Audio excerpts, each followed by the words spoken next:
Good afternoon. आज के आमरा लाभ और क्षतिर 10.1 नम्बर 5 এই অঙ্কটা করব। দেখো প্রথমে দেওয়া আছে অমলবাবু একটি ছবি 20% ক্ষতিতে বিক্রয় করলেন, কিন্তু আরও 200 টাকা বেশি মূল্যে বিক্রয় করলে 5% লাভ করতেন। তিনি ছবিটি কত মূল্যে কিনেছিলেন হিসাব করে লিখি। অর্থাৎ অঙ্কটা আরেকবার দেখো, অমলবাবু একটি ছবি 20% ক্ষতিতে বিক্রয় করেছে, তার মানে বিক্রি করে সে ক্ষতি করেছে, ক্ষতি হয়েছে তার। কিন্তু সে যদি যত টাকায় বিক্রি করেছে তার থেকে আরও 200 টাকা বেশিতে বিক্রি করত, তাহলে তার লাভ হতো, ক্ষতি হতো না, লাভ হতো। কতটা লাভ হতো? 5% লাভ হতো। কিন্তু এখন তার 20% ক্ষতি হয়েছে। তাহলে তিনি ছবিটি কত মূল্যে কিনেছিলেন এটা আমাদের হিসাব করে বার করতে হবে। তাহলে এবার আমরা অঙ্কটা শুরু করি। প্রথমে আমরা লিখব মনে করি ছবিটির ক্রয় মূল্য x টাকা। তাহলে আমরা প্রথমে ধরছি কি ছবিটির ক্রয় মূল্য x টাকা। এবার বলেছে 20% ক্ষতি, 20% ক্ষতি যেহেতু বলেছে তাহলে আমরা কি লিখব? 100 টাকার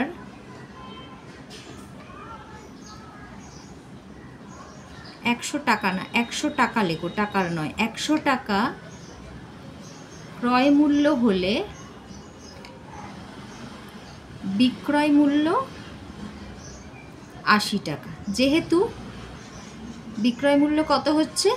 80 টাকা। যেহেতু এটা কি বলেছিল যে ক্ষতি, আর কত পার্সেন্ট ক্ষতি? 20%। তার মানে আমরা বুঝতেই পারছি 100 থেকে 20 মাইনাস করে আমরা একেবারে 80 লিখে দিয়েছি। 100 টাকা ক্রয় মূল্য হলে বিক্রয় মূল্য 80 টাকা। তাহলে এবার আমরা কি লিখব? 1 টাকা ক্রয় মূল্য হলে বিক্রয় মূল্য কত হবে? 80/100। আর x টাকা যেহেতু আমরা ধরেছি, তাহলে x টাকা ক্রয় মূল্য হলে বিক্রয় মূল্য কত হবে? 80/100 ইন্টু x। তাহলে এটাকে যদি 80 আর 100কে প্রথমে আমরা ক্যান্সেলিং করি, অর্থাৎ কাটাকুটি করি, 20 দিয়েও যদি আমরা ডিভাইড করি এটা হচ্ছে 4, আর 20 দিয়ে ডিভাইড করলে এটা কত হচ্ছে?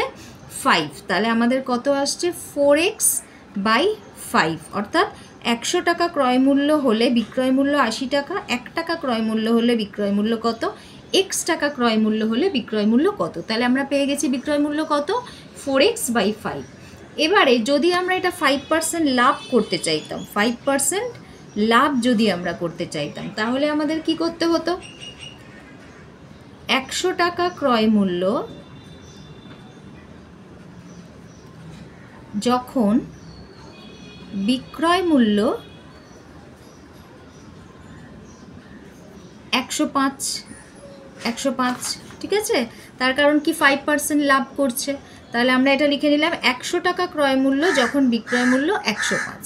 তাহলে আমরা কি করতে পারি? এবারে 100 টাকা ক্রয় মূল্য যখন বিক্রয় মূল্য 105, 1 টাকা ক্রয় মূল্য যখন বিক্রয় মূল্য কত হবে? 105/100।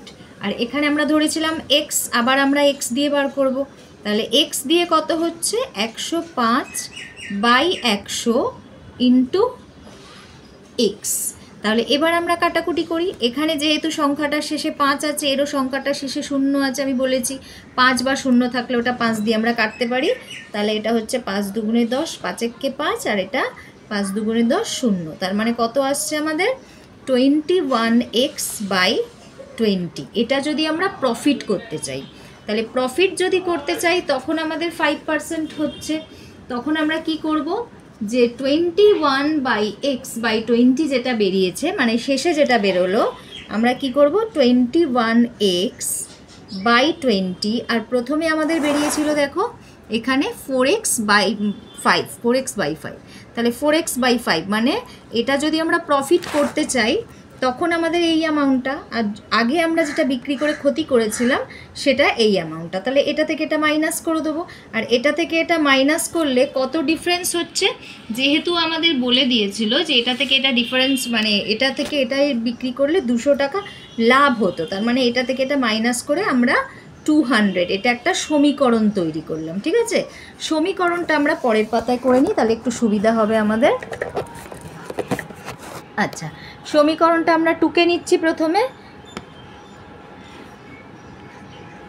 21x/20 minus 4x/5 equal to 200। এটা থেকে আমরা কি করব, সলভ করে এক্স এর মানটা বার করে নেবো। তাহলে দেখো 20 আর 5, এটার এলসিএম করলে আমরা 20 পাচ্ছি। 20 দিয়ে 20কে ডিভাইড করব 1 ইন্টু 21x মানে 21x। আবার 5 দিয়ে যখন 20কে ডিভাইড করছি কত হচ্ছে 4 ইন্টু 4x কত হচ্ছে 16x ইকুয়াল টু 200। এরপরে কি হচ্ছে 21x মাইনাস 16x, তাহলে এটা কত হবে 5x/20 ইকুয়াল টু 200। তাহলে x ইকুয়াল টু কত বেরোচ্ছে আমাদের 200। এখানে 200 অলরেডি ছিলই, এই 20টা এখানে ভাগ আছে, ওদিকে গিয়ে কি হয়ে গেল গুণ হয়ে গেল। আর এই যে এটা কি ছিল গুণ ছিল, এটা ভাগ হয়ে গেল। তাহলে 5 দিয়ে যদি আমরা এটাকে ডিভাইড করি আমরা কত পাচ্ছি 40 ইন্টু 20 কত হচ্ছে 800। তাহলে দেখো প্রথমে আমরা ধরেছিলাম অঙ্কটা যে এক্স মানে ক্রয় মূল্য এক্স, তাই তো? তাহলে ক্রয় মূল্য যদি আমরা এক্স ধরে থাকি, এখানে ফার্স্টেই যেটা ধরেছিলাম ক্রয় মূল্য এক্স, মনে করি ছবিটির ক্রয় মূল্য এক্স, এক্সের ভ্যালু আমরা বের করে নিয়েছি। তাহলে আমরা লিখব কি ছবিটির ক্রয় মূল্য 800, এটাই আমাদের আনসার। ওকে, আশা করি তোমরা বুঝতে পেরেছো। প্রথম থেকে আরেকবার দেখবে তাহলেই বুঝতে পারবে। আমি এমনি একটু বলে দিচ্ছি খালি। প্রথমে যেহেতু লস, সেই জন্য কত পার্সেন্ট লস 20%, সেই অনুযায়ী আমরা একটা বার করেছিলাম। তারপরে কি করেছি আমরা 5% প্রফিট করতে গেলে কততে বিক্রি হবে সেটাও বার করেছি। তারপর দুটোর থেকে মাইনাস করে এক্সের মান আমরা বার করে নিয়েছি। ওকে।